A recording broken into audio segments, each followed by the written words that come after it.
Dari pikiran itu sebenarnya masih ada di bawahnya pikiran tadi. Itu adalah emosi.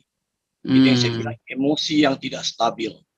Itu yang akhirnya menimbulkan mental illness. Secara mentalitas kita sakit. Iya, mentalitas sakit ya. Sakit, Betul, Pak. betul. Nah, jadi bagaimana caranya kita bisa membuat diri kita imun? Yang pertama, Pak, ya pasti standar prosedur yang ada, misalnya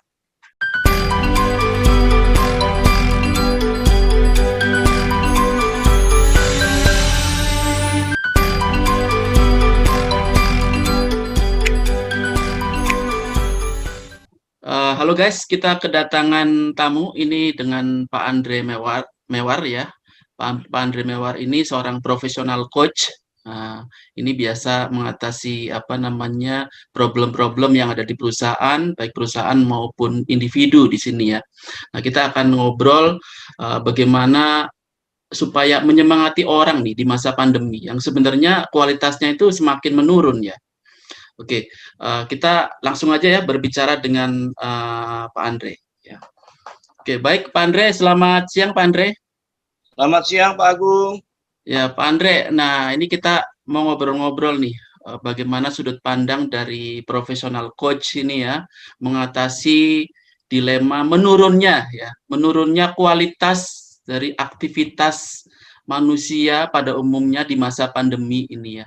Nah, di masa pandemi pasti rata-rata orang menurun di sini Pak. Ini bagaimana apa namanya supaya manusia itu kembali semangat, dan semangat itu juga akan meningkatkan imunitas ya Pak ya, dan Betul, termasuk ke betul Pak. menangkal apa namanya kekebalan tubuh jadi bagus, otomatis jadi apa melawan adanya virus tadi. Betul. Bagaimana pendapat Pak Andre Pak? Baik. Ini kan kalau secara eksternal kita melihat situasi ini kan tidak menentu ya Pak. Iya Jadi betul. ibaratnya kita nggak tahu sampai kapan ini masalah corona ini akan selesai, COVID-19 ini akan selesai. Jadi kalau kita bicara secara eksternal itu sangat naif karena kita belum bisa tahu harus bagaimana dan sampai kapan. Tapi yang paling bisa kita lakukan adalah secara internal. Secara internal yang kita bangun harus adalah rasa optimisme. Itu yang saya Rasa bilang optimis ya Pak Andre ya. optimis, Betul Pak. betul Jadi betul. itu yang saya katakan adalah attentive optimism. Jadi optimisme yang bertanggung jawab, Pak. Kita nggak boleh Optimisme bilang yang bertanggung jawab ya. bertanggung jawab, Pak. Oke. Kita Maksudnya gimana mengatakan, nih Pak? ya, kita mengatakan sesuatu kita optimis, tapi apa latar belakang kita optimis? Jadi kita bukan hanya optimis itu karena kita mengatakan kita bisa, kita sanggup, kita bagaimana, tapi apa? Kenapa? Gitu. Jadi kita harus punya dulu apa yang membuat kita bisa optimis, tetap berkreativitas atau beraktivitas seperti biasa. Nah, apa? Nah, itu yang harus kita ini dulu, kita mengerti dulu, Pak. Iya. Nah, ini kan yang jadi masalah sekarang adalah kesehatan. Jadi Ya, kemana-mana ini yang ditakutin adalah penularan dan tertular penyakit COVID-19. Itu yang selalu nempel di kepala kita. Itu yang selalu membuat kita takut. Itu yang membuat selalu kita tidak nyaman. Nah, bagaimana supaya kita menghadapi ini dengan lebih rileks? Jadi kita bisa menghadapi COVID-19 ini bukan sebagai ancaman, tetapi kita bisa menghadapi ini dengan realitas bahwa saat ini kejadiannya seperti ini dan apa yang harus saya lakukan pada diri saya. Nah, ini yang pertama. Jadi yang kedua langkahnya apa? Dalam psikologi ya katakan ada the art of fear management. Jadi bagaimana kita mengatasi rasa ketakutan dalam diri yang berlebihan. Iya, karena ketakutan itu tadi ya Pak ya. Ketakutan Pak. Karena semua informasi yang disampaikan adalah informasi yang mengerikan, yang menyeramkan, yang membuat kita menjadi tidak berdaya, Pak. Nah, sekarang kita mau empower diri kita. Kita mau memberdayakan diri kita. Nah, apa langkahnya supaya kita bisa memberdayakan diri kita? Jadi gini Pak, kita kan punya semangat hidup ini karena kita punya kewajiban. Kewajiban kita dalam keluarga. Ya, kalau kita tidak beraktivitas, dapur kita bagaimana mau ngebul Pak? Iya. ya kan? Nggak mungkin. Suka nggak suka, mau nggak mau kita harus beraktivitas. Akan tetapi ketika kita beraktivitas, jangan menyusahkan diri sendiri, membahayakan atau menyusahkan diri sendiri, jangan menyusahkan dan membahayakan keluarga kita, apalagi orang-orang yang kita temuin. Nah, bagaimana kita menciptakan daya imun terhadap tubuh kita dulu, Pak? Iya. Saya bilang selalu daya imun. Daya imunitas itu tidak 100% hanya dari badan kita. Tetapi daya imunitas itu juga dari pikiran, Pak. Gitu. Pikiran ya? Pikiran, betul. Jadi karena ketakutan tadi, akhirnya ke pikiran, jadinya nggak ini ya, nggak sehat betul. Nanti ya? Nggak sehat, Pak.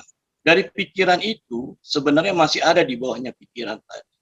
Itu adalah emosi. Itu yang saya bilang, emosi yang tidak stabil. Itu yang akhirnya menimbulkan mental illness. Secara mentalitas kita sakit. Iya, mentalitas sakit ya. Sakit, betul, Pak. Betul. Nah, jadi bagaimana caranya kita bisa membuat diri kita imun? Yang pertama, Pak, ya pasti standar prosedur yang ada, misalnya kita harus minum vitamin, kita harus memahami tubuh kita, istirahat yang cukup, otomatis dan segala macam itu, memang itu akan membuat tubuh kita lebih bugar. Nah, tetapi tubuh kita lebih bugar bukan berarti kita ini sudah derajat sehat kita sudah cukup. Karena derajat sehat itu ada 3, Pak. Yeah. Yang pertama kesehatan secara prima, yang kedua kesehatan secara normatif, yang ketiga sehat sakit. Nah, pada saat ini banyak orang yang mengalami sehat sakit. Tubuhnya sehat, pikirannya sakit. Oh, pikirannya tadi mental illness tadi ya? Mental illness, Pak. Pikirannya sakit. Karena apapun yang mereka mau lakukan selalu dibayangin oleh rasa ketakutan. Iya, betul. Jadi mereka nggak menikmati lagi. Mereka nggak rileks lagi.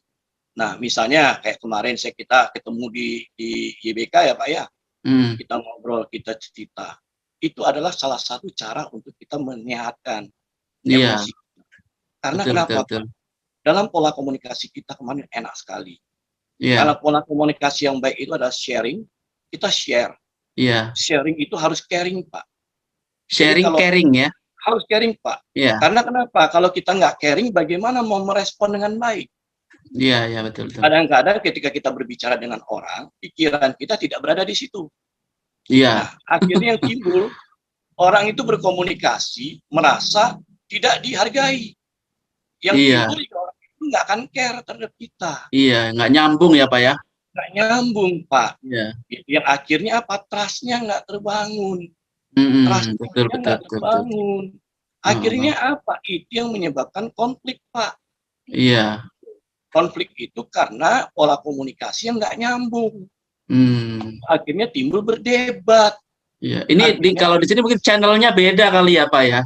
Kenapa? Jadi beda channel ya, Pak ya. Yang satu kemana, yang tadi kemana. Jadi nggak kena ya. Nggak ketemu frekuensinya, Pak. Frekuensinya nggak ketemu, betul. Nggak ketemu. Nggak nyambung frekuensinya, Pak. Itu yang menimbulkan konflik. Nah, dari konflik itu yang akan membuat kita merasa terganggu itu gini, Pak. Dari konflik itu yang membuat kita akhirnya merasa kita pergi, kita keluar, kita bukan mendapatkan sesuatu kenikmatan atau kebahagiaan, tetapi kita mendapatkan masalah yang baru. Iya. Nah, jadi itu yang akhirnya timbulnya ke mentalitas, Pak. Nah, kalau emotional quotient itu kan dikatakan bahwa bagaimana kita bisa mengerti, memahami, ya kan, dan menanggapi sesuatu itu dengan baik, gitu. Iya. Jadi akhirnya yang penting orang simpatik dulu, orang merasa dihargai dulu.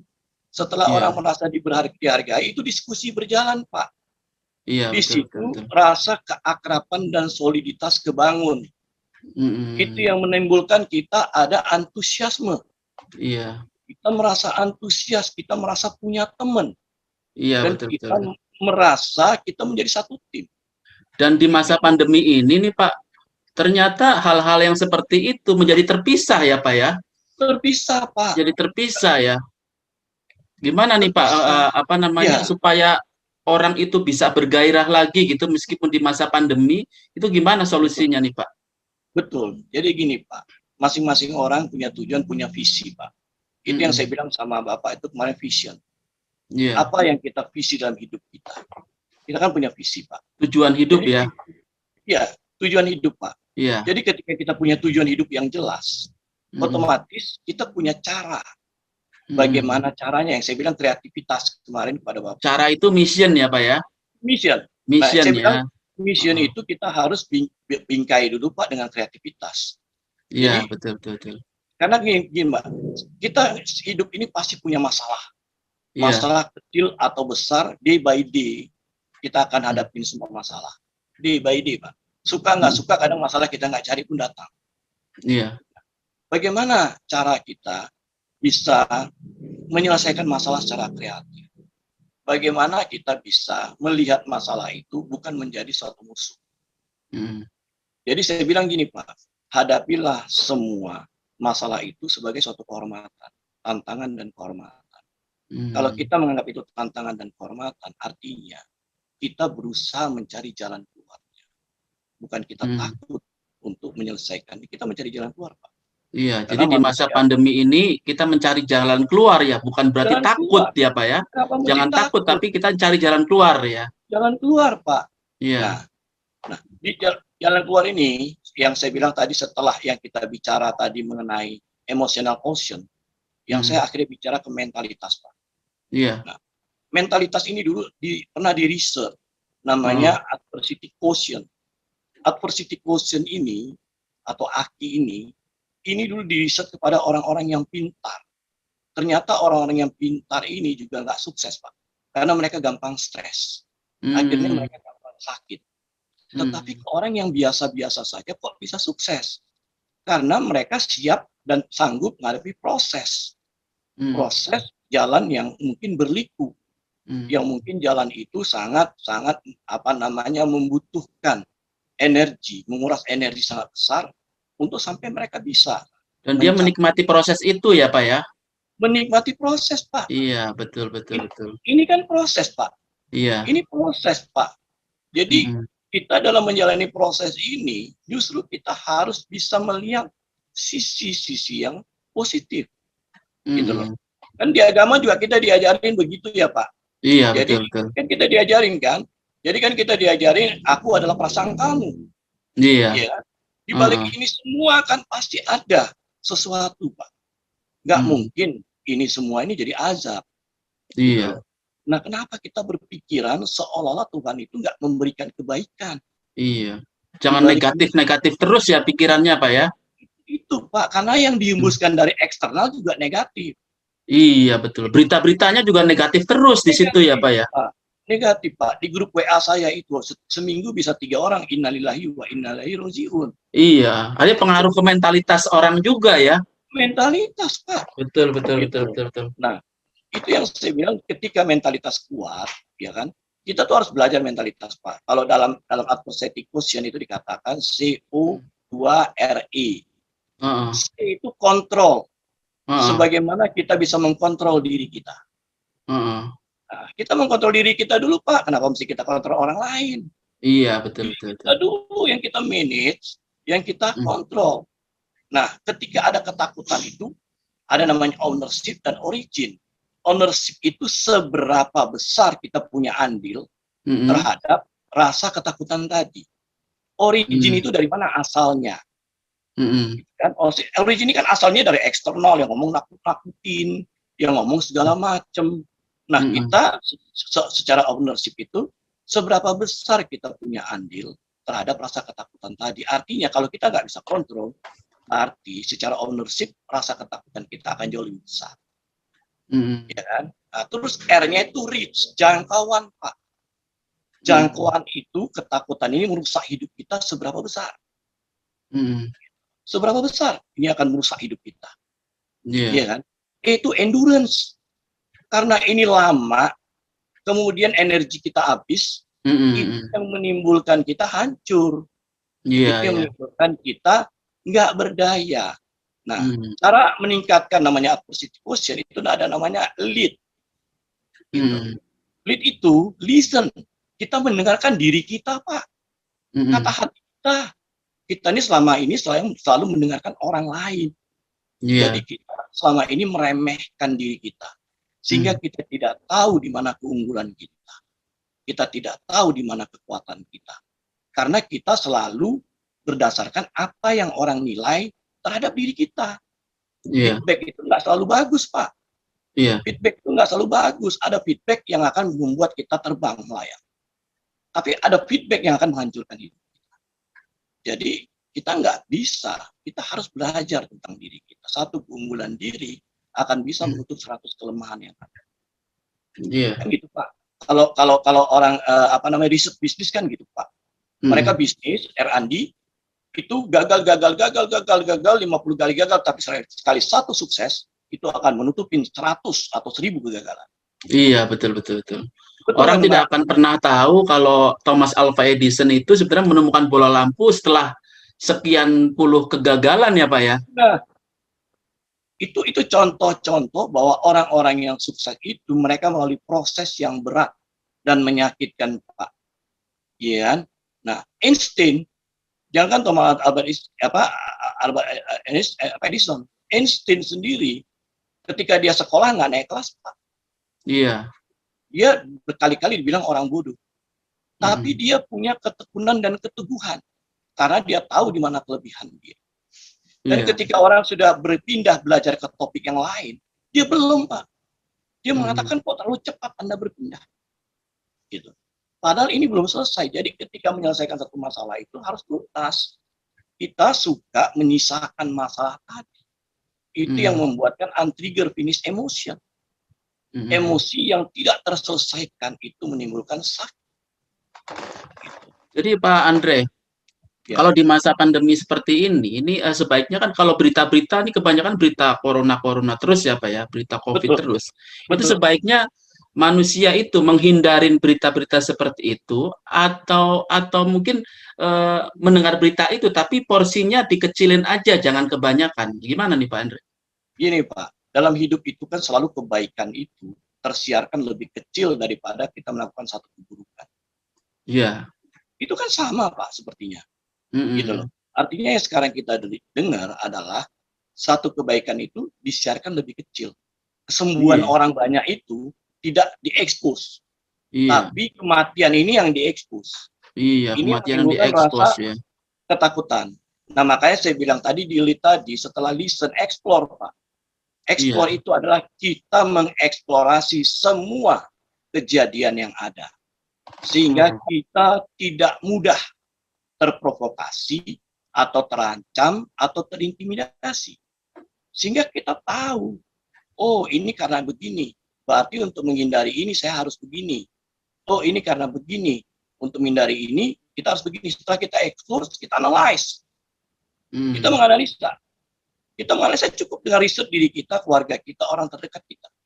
Apa yang terjadi? What happened? Kita lihat Pak. Baru kita bisa mengatakan di titik itu. Setelah saya ketemu, saya akan lakukan semua tanpa ada rasa takut. Karena saya sudah melakukan sesuatu yang saya katakan authentic optimism. Optimis yang ada dasarnya. Bukan optimis yang asal-asalan. Nah, gitu kan Pak. Jadi ada basicnya Pak. Ada basicnya. Dan Bapak tahu nggak virus corona ini paling kalah sama apa saya tanya? Apa itu Pak? Nah, makanya kan Bapak kan kita Muslim ya Pak ya. Iya. Kita Muslim. Di Muslim itu dikatakan wala zikrullahu akbar. Ya kan. Orang yang berzikir. Zikir itu pondasi Pak. Sholat tiang tanpa pondasi roboh. Ya. Nah, ketika kita berzikir cakra jantung kita berdetak itu sangat halus Pak. Dan ketika berdetak sangat halus, ini ada risetnya loh Pak. Ada risetnya dan ada dokter yang bilang ini. Jadi ketika kita detak dengan sangat halus, yang timbul apa Pak? Ada energi. Ada energi. Dan ini kan penyakit corona ini kan dikatakan sudah nano ya Pak. Jadi sesuatu rumus gelombang, itu dikatakan gelombang besar tidak bisa menyelesaikan gelombang yang kecil. Harus gelombang yang lebih kecil lagi. Nah, jadi kita dengan berzikir itu kita melakukan kekuatan yang lebih partikelnya lebih kecil daripada gelombang penyakit ini Pak. Jadi ini memang perlu ada kekuatan spiritual di sini ya Pak ya, bukan sekedar aspek kesehatan secara logika semata ya, kesehatan Ya, itu semata, ya, tapi Pak. spiritual juga mesti harus dibangun di Nah, situ ya, Pak. ini yang kita sedang latih, Pak. Ini saya latih kepada kita punya grup, kita latihan. Ketika kita latihan itu saya bilang, yang pertama adalah rilekskan tubuh. Ketika tubuh rileks, maka pikiranmu rileks. Iya. Ketika pikiranmu rileks, maka emosimu juga rileks. Itu menimbulkan antibodi nanti ya, Pak ya. Jadi Itu pasti. kekebalan tubuh makin bagus ya. Ini yang saya bilang tadi, Pak. Ini yang terhubung dengan yang saya bilang tadi, mentalitas. Jadi ketika tubuh kita rileks, pikiran kita rileks, emosi kita rileks, mental kita rileks, Pak. Yang timbul adalah di titik 0, titik epsilon. Itu adalah healing proses atau membangun daya imunitas. Itu yang dikatakan energi, Pak, atau endurance. Energi ya. Nah, itu yang saya bilang tadi ke Bapak, seberapa lama energi kita kuat menghadapi ini. Karena jangkauannya kan sudah besar banget, Pak. Seberapa lama energi kita, nah energi kita kalau nggak kita latih, kita nggak pumping itu energi, kita nggak bisa mensyukuri apapun yang terjadi dengan kekuatan energi ini, spirit kita nggak terbangun, Pak. Spirit itu kan terhubung itu kan dengan energi. Iya, iya. Spiritual itu energi, Pak. Gitu. Kita nggak bisa hanya mengatakan berdoa dengan mulut kita. Nggak bisa, Pak. Ketika kita berdoa itu sepenuh jiwa raga. Sepenuh diri kita ini benar-benar gitu. Sedang melakukan doa tadi. Gitu. Nah, makanya kalau orang Jawa selalu bilang nang, neng, ning, nunggung. Orang Jawa tuh selalu tanya, nangendi, mau kemana kamu? Ya, betul kan? Betul. Sebelum mau kemana, kamu pikir dulu, menang dulu. Supaya kamu tenang, dengan ketenangan itu. Menang itu maksudnya menang, Pak? Nangendi gitu? Menang ya? Nang itu nangendi. Nang itu nangendi? Nang itu menang ya? Menang. Oh, oke. Jadi dalam menghadapi persoalan, jangan gerusa-gerusu dulu ya, menang dulu nih. Menang dulu. Menang dulu ya. Benar. Dalam menang dulu itu banyak gitu orang ngelamun, Pak. Menang itu bukan ngelamun, tapi hening. Iya, menghening. Hening itu yang saya bilang merilekskan diri. Jadi bisa objektif di situ ya, melihat sesuatu ya. Bisa objektif, Pak. Karena kenapa kita, ketika kita pasrah kepada kekuatan Tuhan, tapi bukan berarti kita pasrah, kita tidak melakukan sesuatu. Ning itu hening, Pak. Kita menyatu dengan kekuatannya. Ini saya baru tahu nih, Pak. Nang, ning ini baru tahu nih. Nang, neng, ning, ya ning, kan? Ya. Ning endi ya? Nung itu nung itu artinya detak jantung, Pak. Kekuatan detak jantung yang mensyukuri, anugerah hidup dari Tuhan. Kalau orang Jawa bilangnya pas nung itu kayak gimana, Pak? Nung, pas ngomong nung. Dia setelah dia hening, Pak.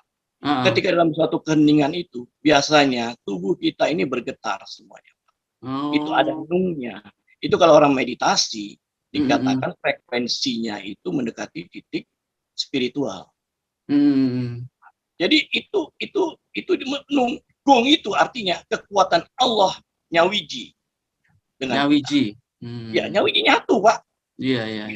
Nah, gimana penyakit itu mau menginikan kita, merusak kita, sedangkan penyakit itu asalnya dari mana, Pak? Semua atas izin kan, Pak? Iya, betul. Atas tanpa izin nggak bisa. Ya, itu kan dikatakan tauhid, Pak. Gitu loh. Kita gampang ngomong tauhid, tapi kita tidak melakukan itu dengan benar. Sehingga kita melakukan itu semua dengan rasa takut. Iya. Nah, ini yang saya bilang. Ketika kita berlatih, kita mengerti semua medan energi. Akhirnya, ketika kita kecapean sekalipun, kita pulang, kita duduk diam. Kita berlatih, kita berzikir. Itu energi kita kembali pulih. Rasa capek, rasa penat, rasa putus asa, rasa nggak sanggup apa-apa. Ketika kita udah capek segala macam, kita berserah diri, la haula wala quwata illa billah. Semua kejadiannya pun payahun. Kenapa? Kita udah serahkan, ini bukan masalah kita. Iya. Ya Allah. Jadi bisa saya katakan gini nggak, Pak? Ini permasalahan COVID-19 ini sebenarnya tidak usah perlu dibesar-besarkan gitu ya, Pak ya? Persoalan seperti ini ya? Nggak perlu, Pak. Jadi sebenarnya yang ada adalah ini secara internal kita sudah ketemu jawabannya.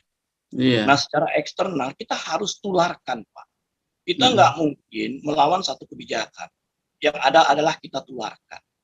Yang kita tularkan adalah apa? Karena kita sudah menjadi magnet. Jadi kita bisa menggosok besi pun menjadi magnet. Gitu Pak maksudnya. Jadi kan nggak mungkin besi itu bisa membuat jadi magnet. Tapi magnet itu yang menggosok menjadi besi. Gitu kan? Itu kan prinsip leadership Pak. Kepemimpinan itu kan seperti itu. Gitu. Nggak mungkin besi mimpin magnet. Tapi magnet pasti mimpin besi. Karena magnet itu akan menarik besi. Kan gitu Pak. Iya, Nah, betul. Nah, itu yang kita lakukan. Nah, minimal orang-orang terdekat kita influence dulu lah. Iya. Menjadi magnet tadi ya Pak ya. Betul. Nah, ketika kita menjadi magnet, walaupun mungkin tidak semua orang suka, karena dalam teori kepemimpinan dikatakan juga 20% haters abadi, 20% lagi itu adalah followers abadi, 60% gray area ini yang bisa kita manage. Oh, 60% gray area ya Pak Andre ya? Iya, itu by riset loh Pak. Iya. Itu udah bisa kita manage. Gitu loh. Nah, artinya kenapa dalam Pareto Analysis dikatakan 80/20? Kelola 20 orang loyal, ini akan menjadi lebih dahsyat daripada kamu ngelawan 20 orang yang menjadi haters abadi. Karena yang 20 orang yang loyal ini ketika kita dorong dengan daya magnet kita yang sangat kuat, dia akan mempengaruhi yang lainnya untuk menjadi ada di pihak kita. Gitu loh. Oh, Jadi saya bisa paham nih Pak. Kenapa dulu juga Bung Karno bilang beri aku 10 orang pemuda gitu ya, yang cinta tanah air ya, dan itu akan mengguncang dunia. Itu mungkin ukurannya dari kayak gitu ya Pak ya, dari yang Bapak tadi bilang ya. Itu Pareto Analysis. Jadi sebenarnya semua ilmiah yang kita bicarakan Pak. Nggak ada yang kita bicarakan ini tanpa ada landasan teori yang kuat. Gitu. Artinya itu yang saya bilang authentic optimism. Gitu loh. Kita nggak bisa mengatakan kita optimis dan segala macam kalau kita nggak punya landasannya. Berdasarkan apa kita bicara? Gitu. Apa yang menguatkan kita bicara? Nanti ke depan kalau nanti ada waktu lagi kita ngomong, saya akan cerita tentang teori kreativitas, Pak. Teori kreativitas. Oh, ya kan? Oke. Menarik nih, Pak. Akan ceritakan nanti, ya kan? Dulu yang zamannya hukum Archimedes itu gimana kejadiannya? Awalnya dari mana? Kenapa kok bisa? Gitu. Itu dari satu masalah yang pada saat itu belum ada cara untuk menyelesaikan itu. Tapi ketika dia rileks, dia pasrah, dia berserah diri, kejadian seperti itu, saya ketemu jawabannya. Nah, itu sebenarnya corona juga sama, Pak. Kalau kita hadapin dengan reaktif, dengan otak kiri kita, dengan ketegangan, dengan ketakutan, ya ancaman, Pak, hidup kita. Iya, betul. Nah, ini yang terjadi nih, Pak. Kebanyakan orang menghadapi situasi ini ya dengan ketakutan ini, Pak. Akhirnya terjadi depresi di situ ya, mental illness tadi ya. Mental illness. Dan Bapak tahu, pedagang apa yang paling laku? Ada 5 hal yang didagangkan tuh paling laku. Ya kan? Dagangan ketakutan nomor 1, Pak. Iya kan? Iya kan? Yang kedua obat, Pak. Iya, orang kan nggak mau mati. Butuh obat kan, Pak. Yang ketiga kecantikan. Iya kan? Kecantikan kenapa, Pak? Kecantikan ya orang kan pengen cantik, Pak. Oh iya, itu udah biasa ya. Perform kan otomatis orang akan respect, Pak. Iya. Iya kan? Jadi itu bukan inner beauty, tapi dia berusaha mengcopy itu dengan kelemahan dia dengan sesuatu yang dia tampilkan dalam bentuk appearance. Iya, kamuflase ya, Pak. Kamuflase, Pak. Itu nggak genuine. Gitu. Terus yang ada lagi, yang keempat itu adalah alat-alat security, Pak. Alarm. Keamanan ya, Pak ya. Kaitan dengan keamanan ya. Betul. Yang kelima itu orang butuh senjata, Pak. Makanya pistol laku. Oh, iya. Itu kan landasan nggak disuruh pun orang akan cari. Kan gitu, Pak. Nah, sekarang kita ngebangun diri kita. Jangan melihat itu. Gitu loh. Itu adalah hipnosis selling, Pak. Gitu. Jadi kita sudah terhipno dengan hal-hal itu. Itu yang membuat kita ketakutan yang berlebihan. Iya. Gitu. Yang sekarang yang terjadi kan, ini kan kampanyenya juga kurang lebih kan begitu, Pak. Nah, kita harus bisa memilah. Ketika diri kita sudah kuat, kita sudah punya dasar yang kuat pada diri kita untuk apa yang kita lakukan. Kita bisa menginfluence. Dan ketika kita bisa menginfluence secara eksternal, walaupun mungkin setahap demi setahap, kemudian orang-orang ini terpengaruh dengan hal-hal positif yang kita berikan, yang timbul apa? yang timbul adalah kita punya satu kelompok yang punya satu frekuensi, yang punya satu tujuan, yang saling menguatkan. Ya, saling menguatkan ya. Oke, Saling menguatkan. kesimpulannya gimana nih Pak untuk menghadapi pandemi ini yang berita negatifnya sangat kuat nih ya, supaya kita menjadi kuat juga gitu untuk menghadapi ini situasi yang negatif akhirnya menjadi mental illness gitu ya. Itu harus seperti apa Pak? Kita harus ada selektivitas dalam menerima informasi. Seleksi ya, jadi jangan nonton yang itu terus gitu ya, yang negatif terus ya. Jangan, karena itu akan menghantui pikiran kita, suka nggak suka. Itu yang dikatakan selektivitas dalam berpikir. Karena selektivitas dalam berpikir itu adalah selektivitas dalam kita menerima informasi. Jadi selektif tadi ya, memilih berarti ya. Jadi kita memilih. Betul. Kita harus memilih, Pak. Kalau kita nggak memilih, akhirnya sampah pun akan kita terima, Pak. Iya, betul. Dan itu nanti malah jadi tambah sakit kalau begitu ya. Kita makin sakit, ekonomi kita makin sakit, Pak. Dua-duanya ya. Kita makin stres, keluarga kita sakit semua. Terus kita mau gimana, Pak? Iya, betul. Kan kita jadi nggak hidup lagi. Iya ya. Jadi sikap positif ini yang perlu dibangun dengan cara memilih tadi ya, Pak ya. Memilih kreativitas. Oke. Terus berikutnya apa lagi, Pak Andre? Setelah selektivitas dalam berpikir, kita selektivitas dalam informasi. Ketika kita sudah kuat, itu yang saya bilang kita bangun tim kita, Pak. Orang-orang terdekat kita. Oke, membangun tim ya. Bangun tim. Karena orang yang punya frekuensi yang sama ya. Sama dengan kita. Untuk dia juga menyebarkan ini ke tempat yang lain. Ya, menyebarkan energi positif, kebaikan, tidak melulu memandang sesuatu yang negatif ya. Iya, rasa bersyukur kita, ya kan? Jadi dengan cara yang positif. Nah, ketika kita melakukan itu, tim itu kan together, everyone achieve more. Ya kan? Suatu kebersamaan, Pak. Beban 80 kilo yang kita nggak kuat. Kalau kita bekerjakan secara bersama, itu mungkin 500 kilo pun kita kuat angkat. Katakan together, everyone achieve more. Iya, betul. Itu akan membuat kita lebih kuat karena saling mensupport, Pak. Iya, betul. Gotong royong di sini, Pak ya, kalau ini bilangnya. Iya. Itu kita nggak bisa sendiri. Tetap kita harus bergotong royong, Pak. Setelah kita bergotong royong itu, di situ harus berempati. Betul. Ini penting nih empati ya. Jangan sampai kayak kemarin saya lihat gitu misalnya ya. Ada orang terindikasi corona terus apa gitu sampai keluarganya sendiri diasingkan gitu ya, makanannya dikasih jauh-jauh begitu. Jadi kayak nggak nganggap orang di sini apa ya? Nggak nganggap orang. Iya, ini kayaknya empatinya jadi kurang karena ada penyakit begitu. Jadi orang jadi ketakutan menular ke dia, jadi kehilangan empati di situ ya, Pak. Kehilangan empati, ego ya. Jadi pingin dia sehat gitu ya, menyelamatkan diri ya. Menyelamatkan diri, sehat sendiri, Pak. Iya, betul. Nah, sebenarnya untuk berempati yang baik itu kita bersedekah, Pak. Iya. Betul, jadi empati cuma kita nggak bisa bilang kasihan, nggak bisa, Pak. Tapi kita juga harus tergerak. Bukan besarnya, tapi adalah rasa bersyukur kita dan keikhlasan kita berbagi.